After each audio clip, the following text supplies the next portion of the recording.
दुनिया की सबसे बड़ी लोकतांत्रिक शक्ति और अमेरिका के बीच एक ऐसी कहानी चल रही है जो आज के समय में ग्लोबल पॉलिटिक्स की दिशा तय कर रही है। ये कहानी है भारत की, जो आज दुनिया के सबसे महत्वपूर्ण ग्लोबल स्विंग स्टेट के रूप में उभरा है। लेकिन इस कहानी में एक और पात्र है, पाकिस्तान, जिसकी भूमिका बेहद विवादास्पद है और जो अपनी डेस्परेट अटेम्प्ट्स के थ्रू इंटरनेशनल रेलेवेंस हासिल करने की कोशिश कर रहा है। आइए शुरुआत करते हैं उन आंकड़ों से जो सच्चाई बयान करते हैं। भारत और अमेरिका के बीच व्यापार का आंकड़ा 212 बिलियन डॉलर्स तक पहुंच गया है। यह सिर्फ एक संख्या नहीं है, बल्कि एक रिश्ते की गहराई को दर्शाता है। इस मैसिव ट्रेड वॉल्यूम के पीछे डेकेड्स का ट्रस्ट बिल्डिंग और म्यूचुअल कोऑपरेशन है। जब हम इस फिगर को ब्रेक डाउन करते हैं तो पता चलता है कि यूएस गुड्स एक्सपोर्ट्स भारत को 41.5 बिलियन डॉलर्स के हैं, जबकि इंपोर्ट्स 87.3 बिलियन डॉलर्स के हैं। ये ट्रेड इम्बैलेंस भारत के फेवर में है, जो दिखाता है कि अमेरिकन मार्केट में भारतीय प्रोडक्ट्स की कितनी डिमांड है। भारतीय कंपनियों ने अमेरिका में 40 बिलियन डॉलर से ज्यादा का निवेश किया है और 4,25,000 से ज्यादा जॉब्स क्रिएट की हैं। ये वो कंट्रीब्यूशन है जो दिखाता है कि भारत सिर्फ एक ट्रेड पार्टनर नहीं, बल्कि अमेरिका की इकोनॉमिक ग्रोथ में एक की प्लेयर है। टाटा ग्रुप, इन्फोसिस, विप्रो, टीसीएस जैसी कंपनीज ने अमेरिका के अलग अलग स्टेट्स में मैन्युफैक्चरिंग प्लांट्स, रिसर्च सेंटर्स और सर्विस डिलीवरी सेंटर्स एस्टैब्लिश किए हैं। ये इन्वेस्टमेंट सिर्फ मनी नहीं है, बल्कि टेक्नोलॉजी ट्रांसफर, स्किल डेवलपमेंट और इनोवेशन के रूप में भी आता है। सर्विसेज ट्रेड में भी भारत का परफॉर्मेंस रिमार्केबल है। यूएस सर्विसेज एक्सपोर्ट्स भारत को 41.8 बिलियन डॉलर्स के हैं, जो पिछले साल से 15.9% बढ़े हैं।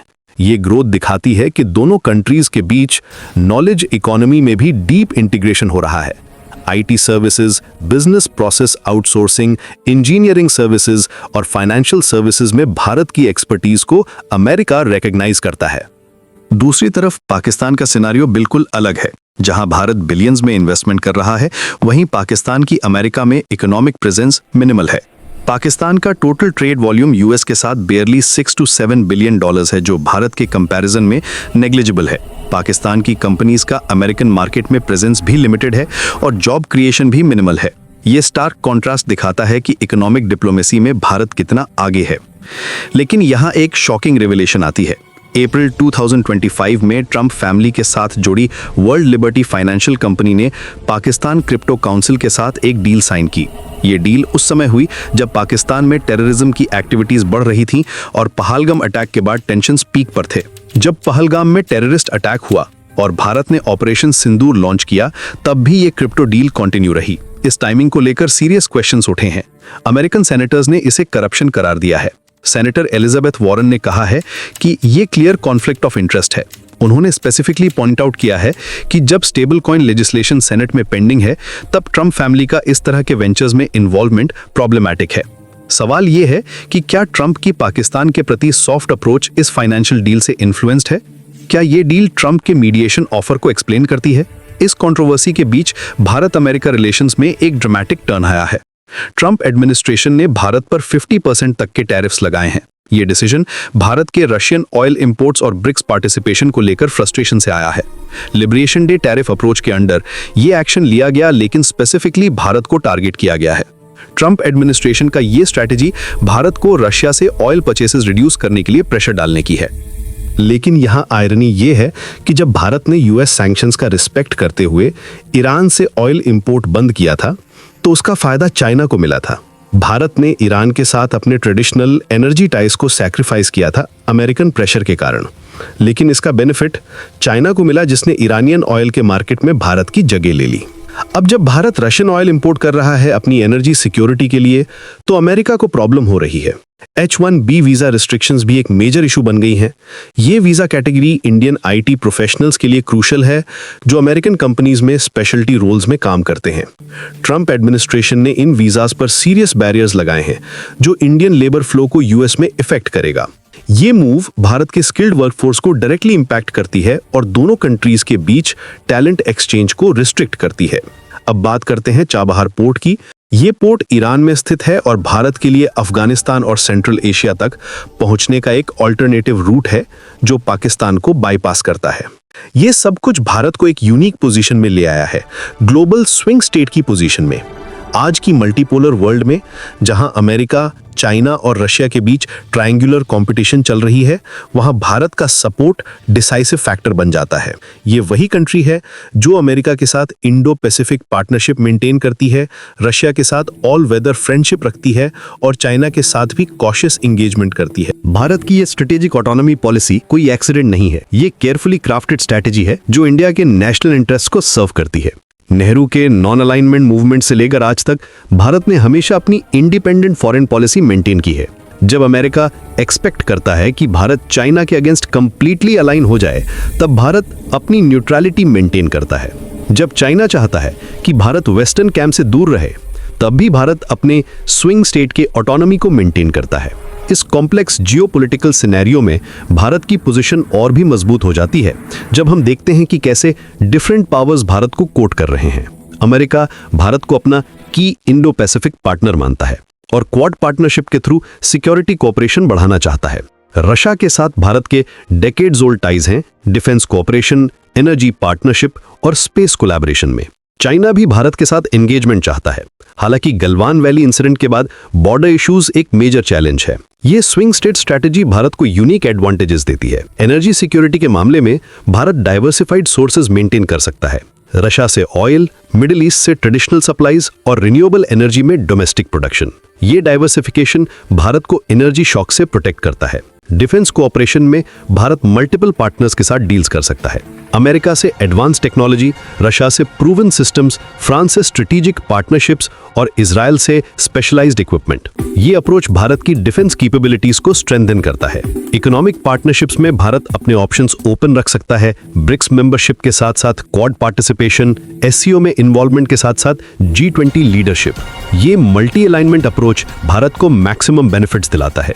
ये फ्लेक्सिबिलिटी ही भारत की रियल स्ट्रेंथ है जो उसे ग्लोबल स्टेज पर पावरफुल नेगोशिएटर बनाती है। लेकिन इस स्ट्रैटेजी के साथ चैलेंजेस भी आती हैं।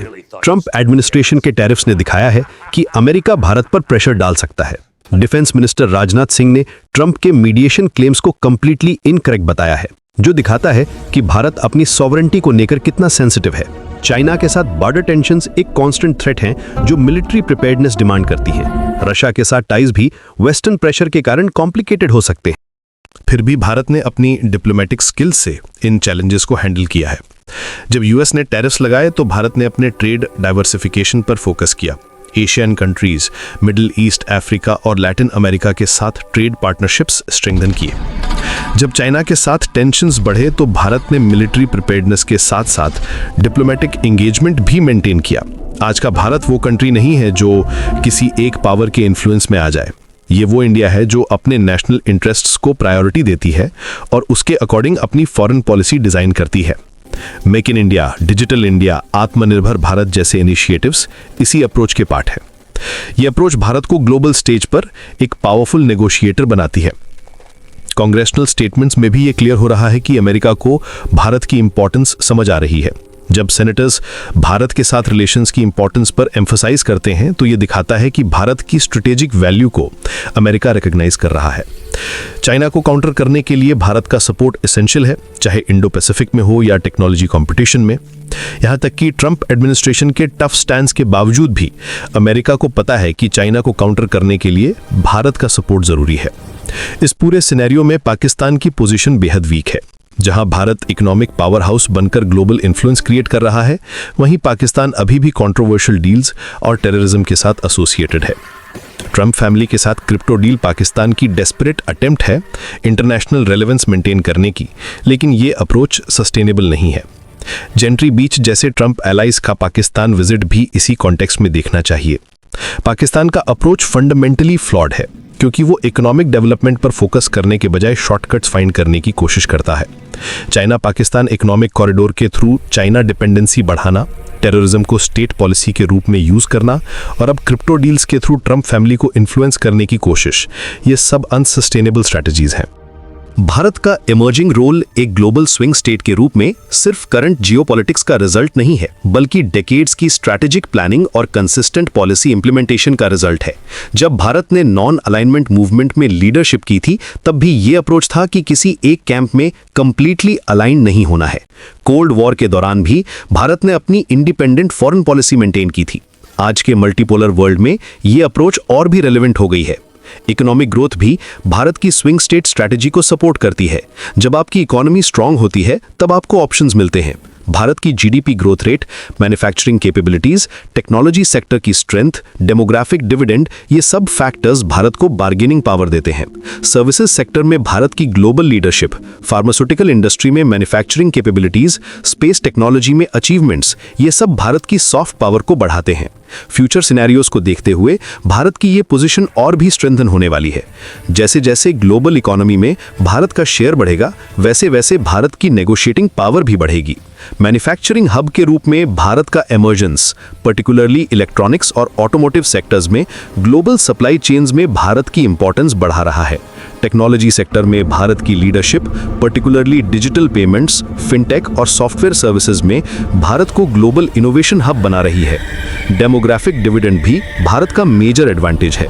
Young population, skilled workforce, English speaking capabilities, ये सब फैक्टर्स भारत को ग्लोबल टैलेंट पूल में यूनिक पोजीशन देते हैं। जब डेवलप्ड कंट्रीज एजिंग पॉपुलेशन की प्रॉब्लम फेस कर रहे हैं, तब भारत का यंग डेमोग्राफिक प्रोफाइल एक मेजर एसेट है। क्लाइमेट चेंज और रिन्यूएबल एनर्जी भी भारत की ग्लोबल पोजीशनिंग को स्ट्रेंथन कर रहे हैं। सोलर पावर में भारत की अचीवमेंट्स, इंटरनेशनल सोलर अलायंस की लीडरशिप, पेरिस एग्रीमेंट में एक्टिव पार्टिसिपेशन, ये सब भारत को रिस्पॉन्सिबल ग्लोबल पावर के रूप में एस्टैब्लिश कर रहे हैं। सेकेंड ट्रम्प टर्म की कंसर्न्स के बावजूद भारत ने दिखाया है कि वो प्रेशर को हैंडल कर सकता है। टैरिफ डिस्प्यूट्स हों या सैंक्शंस इश्यूज, भारत ने डिप्लोमेटिक सॉल्यूशंस फाइंड किए हैं। ये रेजिलियंस भारत की फॉरेन पॉलिसी की मैच्योरिटी को दर्शाती है। भारत ने ये भी दिखाया है कि वो अपनी कोर इंटरेस्ट्स को कॉम्प्रोमाइज नहीं करेगा, चाहे प्रेशर कितना भी हो। ताइवान इशू पर भारत का बैलेंस्ड अप्रोच इसका परफेक्ट एग्जाम्पल है। भारत वन चाइना पॉलिसी को रिकॉग्नाइज करता है, लेकिन साथ ही ताइवान के साथ इकोनॉमिक टाइज भी मेंटेन करता है। साउथ चाइना सी डिस्प्यूट्स में भारत का पोजीशन भी बैलेंस्ड है। फ्रीडम ऑफ नेविगेशन सपोर्ट करता है, लेकिन डायरेक्ट कॉन्फ्रंटेशन अवॉइड करता है। आज भारत उस पोजीशन में है जहां वो ग्लोबल स्ट्रैटेजी के सेंटर में है। जब मेजर पावर्स अपनी पॉलिसीज डिजाइन करते हैं, तो वे भारत के रिएक्शन को कंसिडर करते हैं। जब इंटरनेशनल ऑर्गेनाइजेशंस में डिसीजंस लेने होते हैं, तो भारत की वॉइस मैटर करती है। G20 प्रेसिडेंसी के दौरान भारत ने दिखाया कि वो ग्लोबल कंसेंसस बिल्डर की रोल प्ले कर सकता है। जब ग्लोबल चैलेंजेस जैसे क्लाइमेट चेंज, टेररिज्म या इकोनॉमिक इंस्टेबिलिटी को एड्रेस करना होता है, तो भारत की पार्टिसिपेशन एसेंशियल होती है।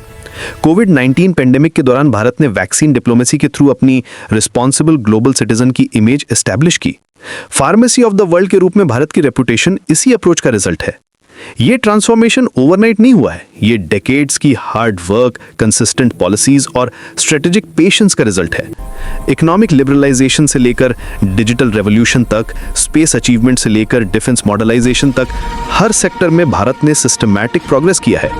आज का भारत वो कंट्री है जो अपनी टर्म्स पर इंटरनेशनल रिलेशंस कंडक्ट करती है, और यही इसकी रियल पावर है। भारत का ये जर्नी अभी भी कंटिन्यू है। जैसे जैसे ग्लोबल पावर डायनामिक्स इवॉल्व होंगे, वैसे वैसे भारत की स्विंग स्टेट स्ट्रैटेजी भी अडेप्ट होगी। लेकिन एक बात क्लियर है, भारत अब ग्लोबल पावर गेम में एक की प्लेयर है और इसकी पोजीशन सिर्फ स्ट्रेंथन होने वाली है।